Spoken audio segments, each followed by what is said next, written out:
Ever tried deleting old Windows files from an external hard drive? And Windows just says no? Those stubborn ProgramData and Windows folders won't budge. Even with admin rights, even in safe mode. Still nothing. It's like they're glued to your disk. Frustrating, right? Here's the fix.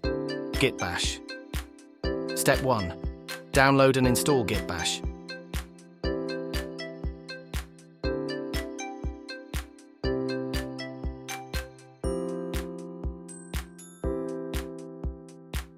Step 2. Run it as administrator.